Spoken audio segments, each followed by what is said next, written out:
Ғылыми танымның мәні неде, е?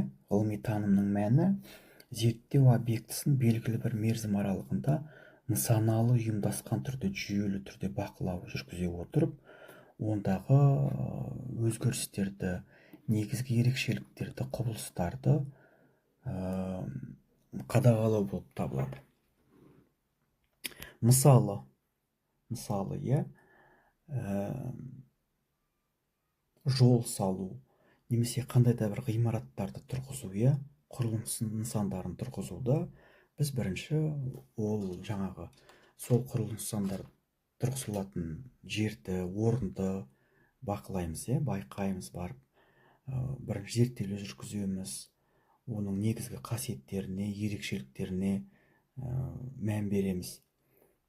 Содан кейін оның қалай тұрғызылғандығы туралы біз бақылау жүргіземіз. Сол процесті үнемі қадағалауда ұстаймыз, үнемі назарға аламыз.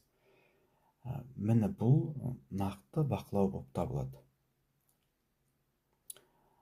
Яғни осы бақылаудың нәтижесінде біз қандай да бір қорытынды шығарамыз.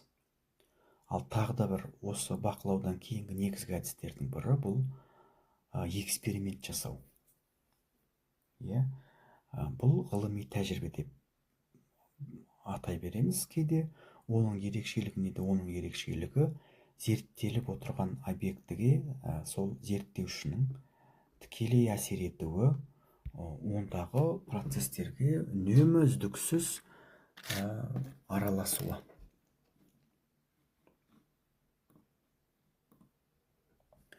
Енді жиі жалпы таным процесіндегі жиі пайдаланатын әдістердің бірі бұл модельдеу болып табылады. Себебі модельдеу таным процесіндегі негізгі жиі қолданылатын тәсілдердің біріне жатады. Модельдеу дегеніміз не? Модельдеу дегеніміз бұл қарапайым түрде кез келген бір эксперименттің бір түрі негізінде. Бірақ мұнда объектінің өзі емес, оның орнын басатын модель зерттеледі.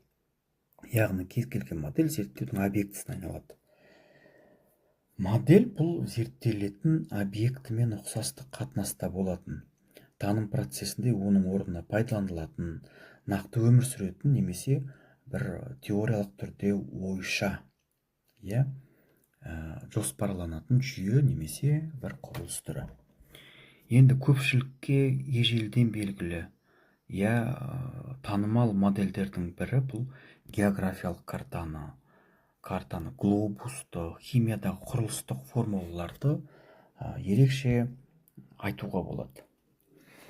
Ал ғылыми таным процесінде тағы да бір үлкен айта кететін мәселе бұл талдау жасау немесе түрлі көзқарастарды біріктіру, яғни анализ жасау, немесе ғылыми тұрғыда біз синтез деп атаймыз.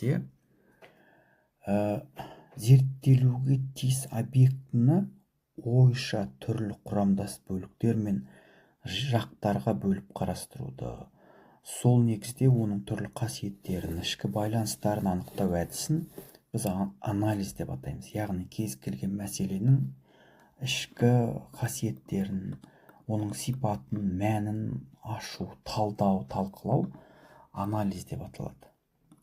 Мысалы, адам ағашты зерттеп білуі, оның тамырын, дінін, бұтақтары мен жапырақтарын, түрін, сыр сипатын ойша жіктеп қарайды. Немесе басқа да мысалдар келтіруге болады. Яғни жалпылай алғанда кез келген құбылыстың антологиясын ашып қарау, сол туралы зерттеу, оның құрамдас бөліктерін талқылау. Енді дүниедегі заттар, құбылыстар, процестер, олардың қасиеттері мен байланыстары туралы ғылыми білім сан алуан түрде бейнелене береді. Солардың ішіндегі ең елеулісі жаңа біз жоғарыда айтқандай теория. Неге біз теория туралы көп тоқталамыз, Неге? Осы сұраққа біз қазір жауап беріп көрейік. Себебі ғылыми теория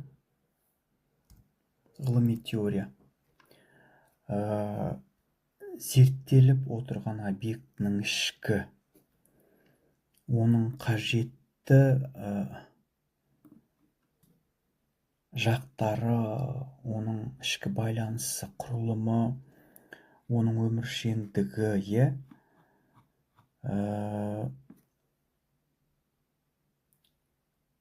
жалпы диалектикалық тұрғыда даму заңдылықтарын бейнелейді.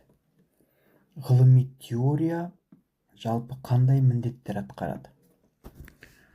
Бұл біріншіден түсіндіру, екінші болжау және методологиялық